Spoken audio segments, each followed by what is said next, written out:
Hello, my name is Michelle Keane from Knocknagoshel in County Kerry, and I'm advocating a no vote on the referendums on March the 8th for all the Great Mná and hÉireann to come out and vote no on March the 8th. Ireland is currently at breaking point. We have now become an island of professional gangland crime, and recent criminal events in the past few weeks have now, in my opinion, the makings of an unbelievable best-selling box office Netflix series, which would possibly give Breaking Bad a serious run for its money. With all this madness is going on, our little island, the focus and attention by Mr. Roderick O'Gorman and the Irish government, and now Sinn Féin, who in my opinion have turned their backs on their loyal supporters by hopping on the bandwagon and supporting these nonsense twin referendums in an attempt to compensate the catastrophe they have now created by calling on the people to vote on these farcical twin referendums. In my opinion, it's like the government now are trying to compare us to cows, and they're trying to round up the herd of cows for milking, and instead of milking the cows in the morning and the evening, they are now trying to get 2 times the amount of milk in one milking session. And sure, whatever quota the cows produce will be enough to pass these referendums through. But unfortunately, we're humans, we're not cows. And by rushing these amendments through, they are making a huge mistake in undermining the great Irish people. And by the way, did you know that the government's own supporters are now saying they've had enough and they don't agree with these silly amendments and are now going to vote also no on March the 8th. Farmers are the bedrock of rural Ireland. Farmers are the key drivers of the Irish economy, beef and cattle production. They dominate the Irish agricultural economy. We as a country cannot survive without the great Irish farmers. We depend on them so much for food, beef, produce and milk. On February the 1st, hundreds of farmers protested in counties all across Ireland to show solidarity with their EU counterparts, blocking major roadways in protest at a range of issues, including rising costs, increased regulation and cheaper fruit imports. Farmers said now look, they're feeling the pinch and the pain as they protested at a conference attended by the Agricultural Minister in Athlone to voice their frustration.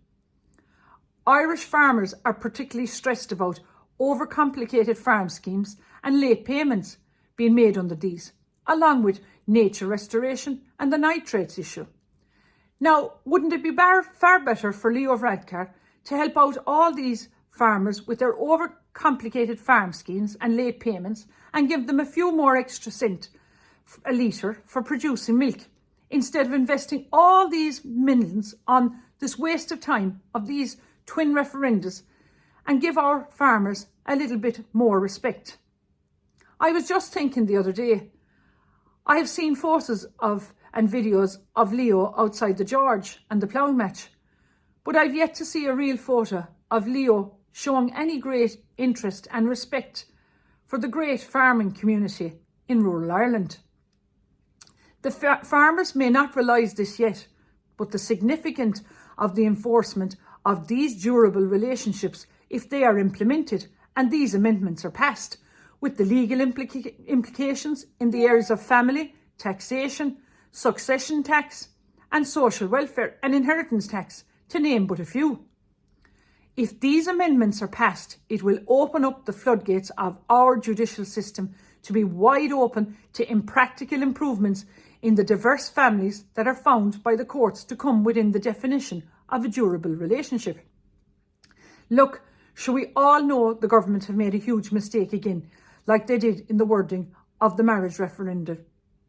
There are now over 13,500 in total Irish homeless people and children living in emergency accommodation, the highest level of homeless people ever, and now with the recently arrived 1,010 asylum seekers without any provided state shelter, sleeping in tents and doorways in every county in Ireland.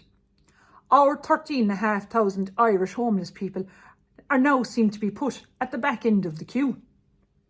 How can Roderick O'Gorman and the Irish government think that this is okay, with no actual real plan, only throwing millions of taxpayers' money to a problem with no solution in sight.